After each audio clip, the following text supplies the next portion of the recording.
আলহামদুলিল্লাহ।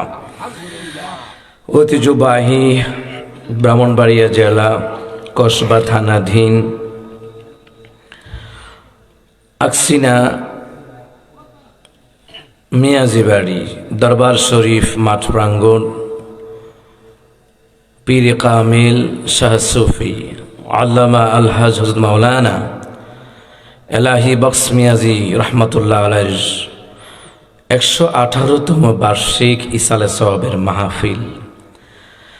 আজকের এই মাহফিলের সম্মানিত সভাপতি জনাব আলহাজ হযরত মাওলানা নুরুল ইসলাম মাস্টার সাহেব, সম্মানিত সহসভাপতি জনাব আলহাজ ডাক্তার এম.এ. আব্দুল কাদের মিয়াজান মিয়াজি, আল্লাহ তাআলা ওনাদেরকে কবুল করেন।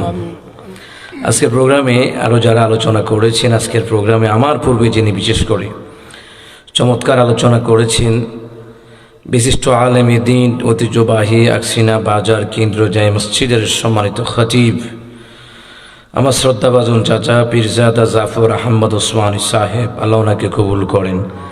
তিনার পূর্বে আলোচনা করেছেন বিশিষ্ট আলেম দ্বীন হযরত মাওলানা কারি সাইদুল ইসলাম সাআদি, আল্লাহ ভাইকেও কবুল করেন।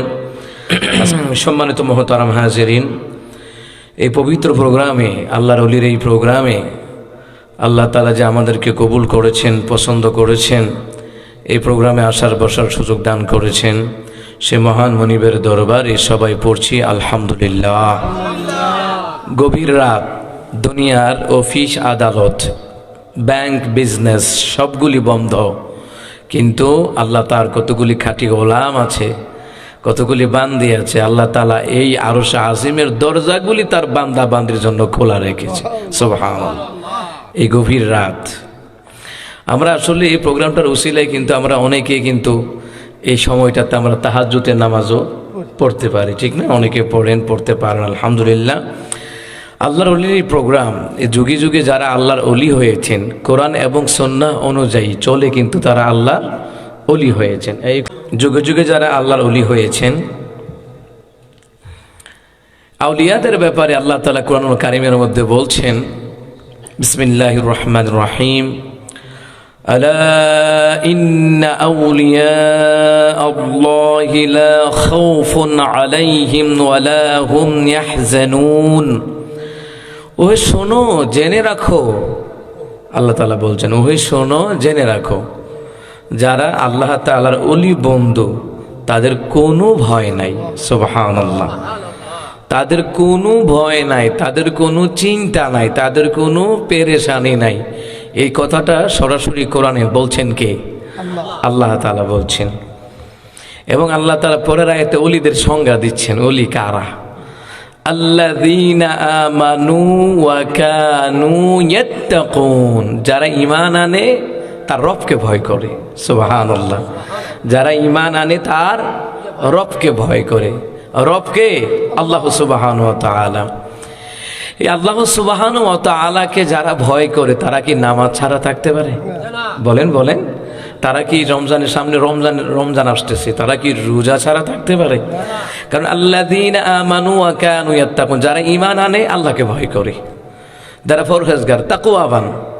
তো এমন ঈমান হওয়া লাগবে যে ঈমানের মধ্যে কোনো শিরিক থাকবে না, কোনো বেদাত থাকবে না, কোনো কুফর থাকবে না। এটা খেয়াল রাখতে হবে যে ঈমান হতে হবে শিরিক মুক্ত ঈমান, ঈমান হতে হবে বেদাত মুক্ত ঈমান। কারণ কিয়ামতের ময়দানে নবী আলাইহিস সালাম বলছেন যে আমি হাউজে কাউসারের কিনারায় যাব, আমার একদল উম্মতারাও যাবে, তার মধ্যে আর আমার মধ্যে পর্দা পড়ে যাবে। রাসূল বলবেন, আল্লাহ এরা তো আমার উম্মত, কিন্তু এদের মাঝে, এদের এবং আমার মাঝে কেন পর্দা পড়ে গেল? আল্লাহ তাআলা বলবেন, না হাবিব, আপনি দুনিয়ার জমিন ছেড়ে চলে আসার পরে এরা ইসলামের মধ্যে নতুন নতুন বেদাত ঢুকিয়েছে, শিরিক ঢুকিয়েছে, কুফর ঢুকিয়েছে। এরা যদি সত্যিকারই অর্থে আপনার রসুলকে ভালোবাসতো, এরা ইসলামের মধ্যে শিরিক ঢুকাইতে পারতো না, বেদাত কুফর ঢুকাইতে পারতো না। আপনি যা রেখে আসতেন তাই তারা মানত। সুতরাং কোরআন এবং সুন্নাহ ভিত্তিক যে আলোচনা হয়, কোরআন এবং সুন্নাহ ভিত্তিক যে কথা হয়, রসুল বলেছেন এক একটা কথার মধ্যে নূর থাকবে। সুবহানাল্লাহ। তো এই জন্য এমন ইমান তো নবী আলাইহিস সালামকে আল্লাহ জানিয়ে দিলেন যে আপনি দুনিয়ার জমিন থেকে চলে আসার পরে আর ইসলামের মধ্যে বেদাত কুফর ঢুকিয়েছে। তো রাসূল সাল্লাল্লাহু আলাইহি ওয়াসাল্লাম সুকাল লিমান গায়্যারা বাদি, রাসূল সাল্লাল্লাহু আলাইহি ওয়াসাল্লাম তখন দিক দিক করে তাদেরকে তাড়িয়ে দেবে। তাহলে যারা শিরিক করে কুফর করে রাসূল সাল্লাল্লাহু আলাইহি ওয়াসাল্লামের সুপারিশ পাবে তো দূরের কথা, হাউজে কাউসারের পানিও পান করতে পারবে না, রাসূল পান করাবেন না। আমরা যত আমল করে এটা হিসাব রাখতে হবে, খেয়াল রাখতে হবে যে ইমান যেন হয় বেদাত মুক্ত ইমান, ইমান যেন হয় শিরিক মুক্ত ইমান, এটা আমাদেরকে খেয়াল রাখতে হবে। ইমান যেন হয় পাপ মুক্ত ইমান। তো আল্লাহ তাআলা বললেন যে আল্লাযীনা আমানু ওয়া কানু ইয়াত্তাকুন, যারা ইমান আনে তার রবকে ভয় করে। তো আল্লাহর ভয় এমন একটা জিনিস যে যার মধ্যে আল্লাহর ভয় থাকবে আর ভয় নিয়ে আল্লাহর বিধান নবীর তরিকায় চলবে, আল্লাহ তাদেরকে জান্নাতুল ফেরদাউসের মেহমান বানিয়ে দিবে। সুবহানাল্লাহ। আল্লাহ তাআলা সূরা আলে ইমরানের মধ্যে আল্লাহ তাআলা বলছেন ওয়াসারিউ ইলা মাগফিরাতিন মির রাব্বিকুম ওয়া জান্নাতিন আরদুহাস সামাওয়াতু ওয়াল আরদ উইদ্দাত লিল মুত্তাকিন। আল্লাহ তাআলা বলেন তোমরা দৌড়াও, তোমরা প্রতিযোগিতা করো, তোমরা আল্লাহর পক্ষ থেকে ক্ষমা পাওয়ার কাছে দৌড়াও, ওই জান্নাতের দিকে দৌড়াও যেই জান্নাতের বিশালতা আসমান এবং জমিনের সমান, যেই জান্নাত আল্লাহ তাআলা প্রস্তুত রেখেছেন মুত্তাকিদের জন্য। তাহলে আউলিয়াদের শানে যে আয়াতরা পড়লাম, ওখানে মুত্তাকির কথা, তাকওয়ার কথা, পরহেজগারীদের কথা বলা হয়েছে। আল্লাহ তাআলা বলেন ওই জান্নাত প্রস্তুত রাখা হয়েছে মুত্তাকিদের জন্য, পরহেজগারী বান্দা বান্দীদের জন্য। পরহেজগার কারা? মিথ্যে কথা বলে না যারা। পরহেজগার কারা? পরের সম্পদ লুণ্ঠন করে না যারা। পরহেজগার কারা? আল্লাহকে ভয় করে হারাম ছেড়ে দেয় যারা। পরহেজগার কারা? শিরিক করে না যারা। পরহেজগার কারা? বেদাত কুফর করে না যারা। কারণ আল্লাহর ভয় যখন থাকবে সমস্ত পাপ থেকে সে নিজেকে বিরত রাখবে। আল্লাহ তাআলা বললেন ওই জান্নাতের জন্য তোমরা দৌড়াও, আল্লাহর পক্ষ থেকে ক্ষমা পাওয়ার কাছে দৌড়াও যে জান্নাতের বিশালতা আসমান এবং জমিনের সমান। কয় আসমান এবং জমিনের সমান ওই জান্নাতের বিশালতা? কেমন জান্নাত? আল্লাহ তাআলা বললেন জান্নাত হলো এমন জান্নাতের ভিতরে তোমরা যাহা চাইবা আল্লাহ তাহা দিয়ে দিবেন। তোমরা জান্নাতের ভিতরে যাহা দাবি করবা আমার আল্লাহ তাআলা তোমাদেরকে তাহা দিয়ে দিবেন। যেমন আল্লাহ তাআলা বললেন ওয়ালাকুম ফিহা মা তাশতাহি আনফুসুকুম ওয়ালাকুম ফিহা মা তাদউন। আল্লাহ তাআলা বললেন জান্নাতের ভিতরে তোমরা যাহা চাইবা আল্লাহ তাহা দিয়ে দিবেন। জান্নাতের ভিতরে তোমরা মনে মনে যেটা দাবি করবা ওইটাও আল্লাহ দিয়ে দিবে। বুখারীর বর্ণনায় নবী আলাইহিস সালাম বলেন জান্নাতের ভিতরে এত নিয়ামত থাকবে, এত নিয়ামত খাবা জীবনে কোনোদিন কমবে না। এত নিয়ামত খাবা প্রস্রাব পায়খানা হবে না। এত নিয়ামত খাবা জীবনে কোনোদিন বেমজা লাগবে না। সুবহানাল্লাহ। এটার একটা ব্যাখ্যা আছে তাজকিরাতুল আউলিয়ার ভিতরে, কাসাসুল আউলিয়ার ভিতরে, তাজকিরাতুল আউলিয়ার ভিতরে আমি পেয়েছি 1000 আউলিয়াদের জীবনী। ওটার মধ্যে রয়েছে জুনাইদ বাগদাদী রাহিমাহুল্লাহর কথা। আল্লাহর ওলি জুনাইদ বাগদাদী রাহিমাহুল্লাহ, তিনার কাছে একজন খাদেম ছিল। খাদেম একদিন এসে ছোটাছুটি করতেছে, তাড়াহুড়া করতেছে, হুজুর তাড়াতাড়ি দেন, আপনার জুতা মোজা যা আছে তাড়াতাড়ি করে ধৌত করে দেই। জুনাইদ বাগদাদী বললেন জীবনে কোনোদিন এত তাড়াহুড়া করো নাই, আজকে তুমি আমার কাছে এসে কেন তাড়াহুড়া করতেছো? জুনাইদ বাগদাদীর একজন খাদেম ছিল, সে ছিল একজন ইহুদি। জুনাইদ বাগদাদী বললেন কেন তোমরা তাড়াহুড়া করছো? ওই লোকটা বলল হুজুর আজকে আমাগো এলাকায় একটা মাহফিল আছে, ওই মাহফিলের মধ্যে বছরে একদিন ওই মাহফিলে ওয়াজ হয়, আর সারা বছর আমরা ওই ওয়াজটা মাইন্না চলি।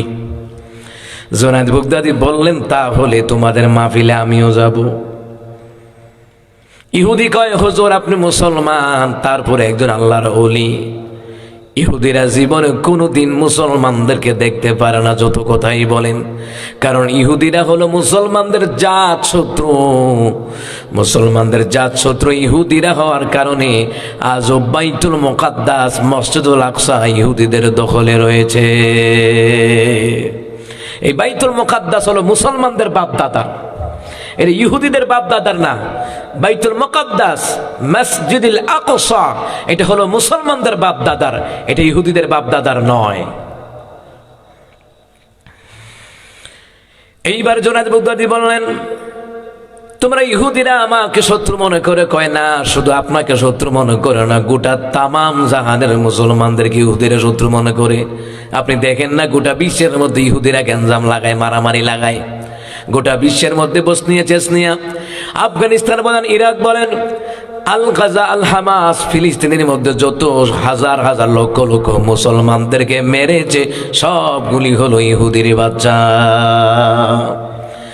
আল্লাহর ওলি জুনায়েদ বাগদাদী বললেন, এখন যদি ওরা আমাকে মারতে চায়, বলে হ্যাঁ, যদি আপনাকে চিনে ফেলে আপনাকে মারবে, বললো আমি তোমাদের মাহফিলে যাব, সমস্যা নাই, তোমাদের ভেষ পোশাক ধরে যাব, তোমাদের ভেষ ধরে যাবো, যাতে ওরা যেন কি না বুঝে যে আমি যে একজন মুসলমান। দিন ছিল শীতের দিন, উনি কি করছে, টুপিটা খুললা চাদরটা মোড়া দিয়া, বাস এখন পর্যন্ত চাদরটা টান দিয়ে ঘুরে লাইলে কি দাড়ি বোঝা যায়? দাড়ি বোঝা যায় না, এইভাবে ঘুরে লাইছে। ঘুরে উনি বলছে, এবার তোকে মতো বেশ ধরে যাবো, যাতে আমার দাড়িও দেখা না যায়, টুপিও দেখা না যায়। টুপিও দেখা যাবে না, টুপি খুলে পকেটও রেখে দিলাম, যাই এমনি যাচ্ছি।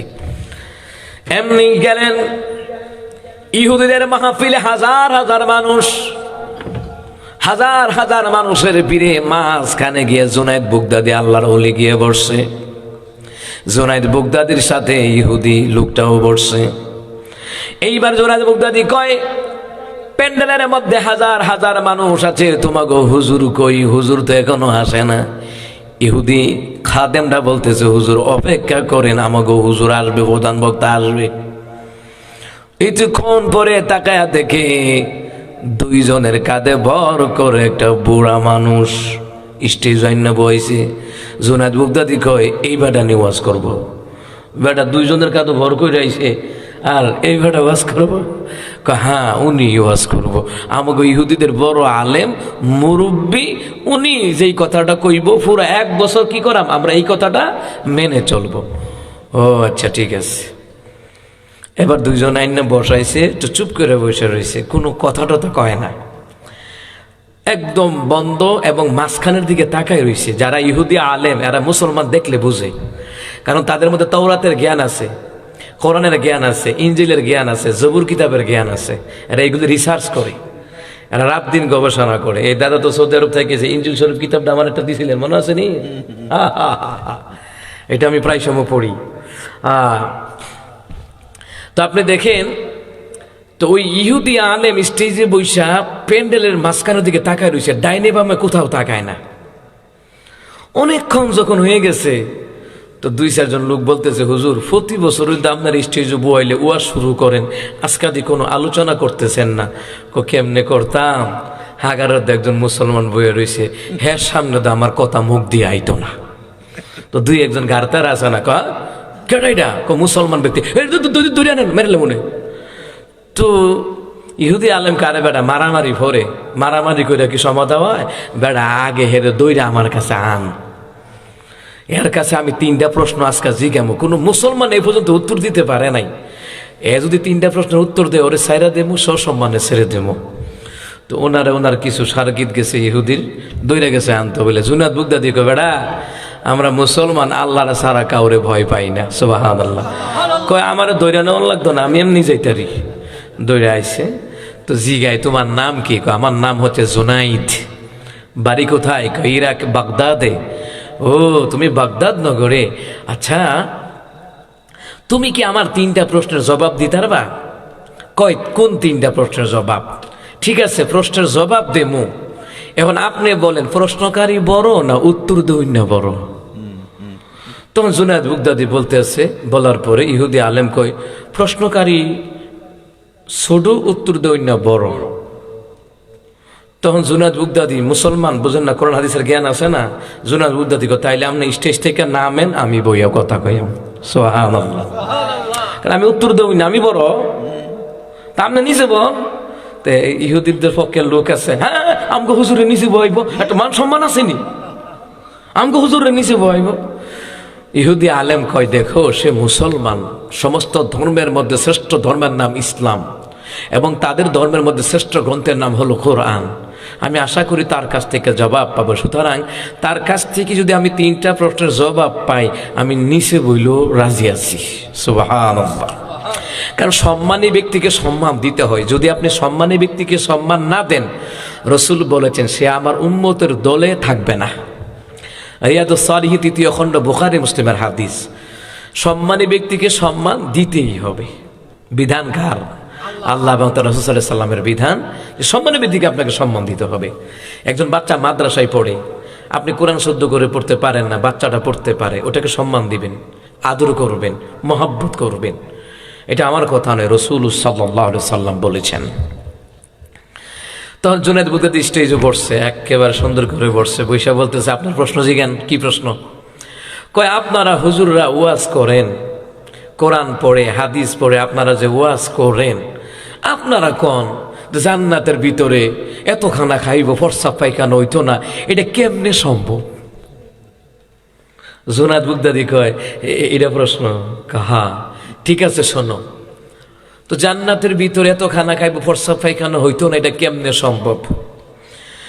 জুনায়েদ বাগদাদি রাহিমাহুল্লাহ বললেন, শুনে নাও, আমি যখন মায়ের গর্ভে ছিলাম, তখন মায়ের নাভি থেকে সন্তানের নাভিস্থল আল্লাহ তাআলা সংযোগ স্থাপন করেছেন। মায়ের নাভি থেকে সন্তানের নাভি দিয়ে খাবারগুলি পেটের ভিতরে ঢুকেছে। 10 মাস 10 দিন কিংবা 9 মাস বলো, যতদিন মায়ের গর্ভে ছিলাম, এত যে মায়ের নাভি থেকে সন্তানের নাভি দিয়ে যে খাবারগুলি আল্লাহ তাআলা দেহের মধ্যে ঢুকিয়ে দিয়েছেন, বলো তো মায়ের পেটের ভিতরে আমরা প্রস্রাব পায়খানা করছিনি? কয় না। জুনায়েদ বাগদাদি বললেন, মায়ের গর্ভে যদি মায়ের নাভি দিয়ে সন্তানের নাভিস্থল দিয়ে যেইভাবে আল্লাহ তাআলা খাদ্য তালি সংযোগ করে দিয়েছেন, খাবারের ব্যবস্থা করে দিয়েছেন, ওই জায়গায় যদি প্রস্রাব পায়খানা না করা লাগে, আমার আল্লাহ তাআলা যখন কোনো বান্দা বান্দিকে যখন জান্নাত দিবেন, ওই জান্নাতে এত খাবার খাবে, কোনো রকমের প্রস্রাব পায়খানা হবে না, চিকন একটা ঢেকুর বের হবে কিংবা মেশক আম্বরের ঘ্রাণ বের হবে, শরীর থেকে চিকন ঘাম বের হবে, যত খাবার খাবে সব খাবারগুলি আল্লাহ তাআলা হজম করে দিবে। সুবহানাল্লাহ। জুনায়েদ বাগদাদির এই উত্তর শুনে ইহুদি আলেম বলতেছে, না, উত্তর মন মতো হয়েছে। উত্তর কি হয়েছে? মন মতো হয়েছে। 2য় নম্বর প্রশ্ন, ও জুনায়েদ তুমি বলো, 2য় নম্বর প্রশ্ন হলো, জান্নাতের মধ্যে একটা গাছ আছে, ওই গাছ নাকি জান্নাতের প্রতিটি বাড়ি বাড়ি গিয়ে ছায়া বিস্তার করবে, এটা কিভাবে সম্ভব? এইবার আল্লাহর ওলি জুনায়েদ বাগদাদি বললেন, ও ইহুদি আলেম, আপনি বলেন না দুনিয়ার জমিনে সূর্য কয়টা? কয় বলে একটা সূর্যের আলো যদি পৃথিবীর প্রতিটি জায়গায় জায়গায় গিয়ে যদি রোদের আলো বিস্তার করতে পারে, তাহলে শুনে নাও, জান্নাতের একটা গাছ, ওই গাছের ডালা শাখা প্রশাখা প্রত্যেক জান্নাতীদের বাড়ি গিয়ে গিয়ে ছায়া বিস্তার করতে পারবে। এই দুনিয়াতে আমরা যারা সুবহানাল্লাহর জিকির করি, আলহামদুলিল্লাহর জিকির করি, আল্লাহু আকবারের জিকির করি, নবী আলাইহিস সালাম বললেন, মেরাজের রাতে আমি রাসূলুল্লাহ একটা সমতল ভূমি দেখলাম, আর ওই সমতল ভূমিতে কতগুলা গাছ দেখলাম। দুনিয়াতে যারা যতবার সুবহানাল্লাহ পড়ে, ততটা গাছ আল্লাহ জান্নাতে রোপণ করে রাখছে। সুবহানাল্লাহ। ওই জান্নাতের গাছ বৃক্ষ ডালা শাখা প্রশাখা প্রত্যেক জান্নাতীদের বাড়ি গিয়ে গিয়ে ছায়া বিস্তার করবে। বুখারী বর্ণনায়, মুসলিম শরীফের বর্ণনায়, তিরমিজির বর্ণনায় নবী আলাইহিস সালাম বললেন ওই গাছের ছায়া এত বিস্তার হবে, লাল দ্রুতগামী ঘোড়া দিয়ে 500 বছর দৌড়াবে তবুও ছায়ার নাগাল পাবে না। জুনায়েদ বাগদাদী রাহিমাহুল্লাহর এই কথা শুনে ইহুদি আলেম কয়, উত্তর তো ঠিক আছে, উত্তর আমার মনোভূত হয়েছে যে একটা সূর্য যদি গোটা পৃথিবীতে আলো দিতে পারে, তাহলে জান্নাতের ভিতরে একটা গাছ প্রতিটি জান্নাতের বাড়ি বাড়ি গিয়ে কি করতে পারে? ছায়া বিস্তার করতে পারে। তৃতীয় নম্বর প্রশ্ন, জুনায়েদ বাগদাদী তুমি বলো জান্নাতের ভিতরে এত খানা খাবে, তুমি বলো জান্নাতের ভিতরে এত খাবার খাবে, খাবার ওই খাবার নাকি কোনোদিন কমবে না? এটা কিভাবে সম্ভব? আমরা দুনিয়াতে যত কিছুই করি, 1000 কোটি টাকার মালিক থাকলেও খাবার যখন খায় খাবার কমে যায়, আবার বাজার করে আনতে হয়, আবার খায়, আবার খাবারগুলি কমে যায়, আবার আনতে হয়। জান্নাতের ভিতরে এত খাবার খাবে, এত খাবার খাওয়ার পরেও জান্নাতের খাবার কমতি হবে না, এটা কেমনে সম্ভব? কিভাবে সম্ভব? জুনায়েদ বাগদাদী উত্তর দিলেন, দুনিয়ার জমিনে হাফেজ, আপনারা বলুন তো হাফেজ কত আছে? ইহুদি আলেম বলল লক্ষ লক্ষ কোটি কোটি হাফেজ আছে। হাফেজ আছে দৈনিক কোরআন তেলাওয়াত করে, এটার মজা কম চিনি। দুনিয়ার জমিনে যত কোটি হাফেজ আছে, যত লক্ষ হাফেজ আছে, রমজান মাসে সবচেয়ে বেশি কোরআন খতম হয়, পৃথিবীর জমিনে সবচেয়ে বেশি কোরআন খতম হয়। জুনায়েদ বাগদাদী আল্লাহর ওলি বললেন, এই দুনিয়ার জমিনে যত মানুষ কোরআন তেলাওয়াত করে, কেউ কোনোদিন কইছিনি মজা লাগে না, মজা কমছিনি বলে না।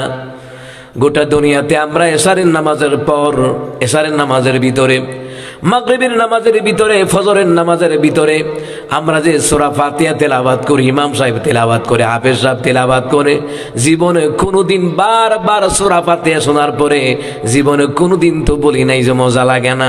যখন ইমাম সাহেব সূরা ফাতিহা পড়ে মনে হয় এই মাত্র কোরআনুল কারীম নাজিল হয়েছে, ঠিক না? যখনই শুনি সূরা ফাতিহা, আচ্ছা জীবনে আমরা কইছি নি যে মজা লাগে না, হুজুরে বারবার এটা পড়ে কা মজা লাগে না, কইছি আমরা না, শুনলেই মনে হয় নতুন শুনতেছি, মনে হয় এই মাত্র নাজিল হয়েছে। সুবহানাল্লাহ বলবেন না? এইবার জুনায়েদ বাগদাদী বললেন, গোটা দুনিয়াতে কোটি কোটি হাফেজ যদি প্রতি মাসে 1000 কোটি বার কোরআন খতম দেয়, এটার মজা যেমন কমবে না, জান্নাতের ভিতরে যত খাবে মজাও কমবে না, যত খাবার খাবে জান্নাতের খাবারের কোনোদিন কমতি হবে না। সুবহানাল্লাহ। এইবার জুনায়েদ বাগদাদী আল্লাহর ওলি 3টা প্রশ্নের জবাব দেওয়ার পরে ইহুদি আলেম কয়, এই জুনায়েদের প্রশ্নের জবাব আমি পেয়ে আমার দিলটা শীতল হয়ে গেল। জুনায়েদ বাগদাদী কয়, দিল শীতল হইল কাম হইতো না, আমারও কথা আছে। কই কি কথা? কথা হইল, আমি তো আপনার 3টা প্রশ্নের জবাব দিলাম, আপনি আমার একটা প্রশ্নের জবাব দেন তো। সবাই চুপ হয়ে রয়েছে। ইহুদি আলেম কোনো কয় না যে আমার একটা প্রশ্নের জবাব দিবেন, ওয়াদা করেন। জুনায়েদ বাগদাদী রাহিমাহুল্লাহ এই কথা বলার পরে সব লোকগুলি স্তব্ধ হয়ে আছে, ইহুদি আলেমও কোনো কিছু কয় না। তো লোকেরা কয়, হুজুর উনি তো আমাকে 3টা প্রশ্নের জবাব দিয়েছে, আপনি একটা প্রশ্নের জবাব দেওয়ার একটা করেন, ব্যবস্থা করেন। প্রশ্নের জবাব দিমু, যেই প্রশ্নের জবাবটা দিমু এটা মানবানি, আমার লগে ওয়াদা দাও। তো হগলকে ঠিক আছে মানাম। তো জুনায়েদ বাগদাদী জিগায়, কি জিগাইবেন জিগান। জুনায়েদ বাগদাদী বললেন, ও ইহুদি আলেম আপনি বলেন তো জান্নাতুল ফেরদাউসের প্রথম গেটের মধ্যে কি লেখা আছে? শুধু এটা বলবেন, আর কিছু বলা লাগবে না। এবার তিনি চুপ হয়ে রইলেন। ইহুদিরা বলে, ও আমাদের ইহুদি আলেম, জুনায়েদের 3টা প্রশ্নের জবাব আমরা পাইলাম, কিন্তু তিনটা প্রশ্নের জবাব, তিনটা প্রশ্নের উত্তর জুনাইদ আমাদেরকে দিয়ে দিলেন। আপনি একটার উত্তর দেন না কেন? জান্নাতুল ফেরদাউসের প্রধান গেইটের মধ্যে কি লেখা আছে? ইহুদি আলেম কয় হাত উঠাও, সবাই হাত উঠাইছে। ওটায় বলে তোমরা সবাই আমার সাথে পড়ে নাও, জান্নাতুল ফেরদাউসের প্রধান গেইটের মধ্যে লেখা আছে লা ইলাহা ইল্লাল্লাহু মুহাম্মাদুর রাসূলুল্লাহ সাল্লাল্লাহু আলাইহি ওয়াসাল্লাম। কিতাবের মধ্যে লেখে, তাসকিরাতুল আউলিয়া কিতাবের ভিতরে লেখে, ওই দিন হাজার হাজার ইহুদিরা আল্লাহর ওলি জুনাদ বুগদাদি রাহিমাহুল্লাহর হাত ধরে কালিমা পড়ে তারা মুসলমান হয়ে গেছে। সুবহানাল্লাহ। এবার চিন্তা করতে পারেন জান্নাতের নেয়ামত। তা আল্লাহর ওলি যারা ছিলেন তারা মুত্তাকি ছিলেন, এই জন্য এটা আমার তিলাওয়াত আয়াতে সূরা ইউনূসের 63 নম্বর আয়াতে আল্লাহ কয় আল্লাযীনা আমানু ওয়া কানু ইয়াত্তাকুন। ওলি তো তারা ঈমান আনে যারা আল্লাহর ভয় করে, যারা মুত্তাকি, যারা ফরহেজগারিতা অর্জন করেছে, যারা আল্লাহর ওলি হলো তারা মুসলমান ইমানদারেরা। যুগে যুগে যারা আল্লাহর ওলি হয়েছে এমনি এমনি হন নাই। সুবহানাল্লাহ বলবেন না? নবীর আদর্শের প্রতি সম্মান দেখাইয়া তারা ওলি হয়েছেন, আল্লাহর বিধান মাইনা তারা ওলি হয়েছেন। এই জুনাইদ বুগদাদির ব্যাপারে আমি আজকেও রিসার্চ করলাম। তিনি তরিকতের একজন আল্লাহর ওলি ছিলেন। সুবহানাল্লাহ। তরিকত বলেন, মারেফত বলেন, শরীয়ত বলেন, হাকিকত বলেন, সবগুলো ওনার মধ্যে ছিল। দুনিয়াতে মনে রাখবেন আল্লাহর বিধি বিধান মানা ছাড়া কেউ ওলি হতে পারে না। যারা যুগে যুগে আল্লাহর ওলি হয়েছেন, আল্লাহর বিধান রাসূলুল্লাহর তরিকা মেনে তারা আল্লাহর ওলি হয়েছে।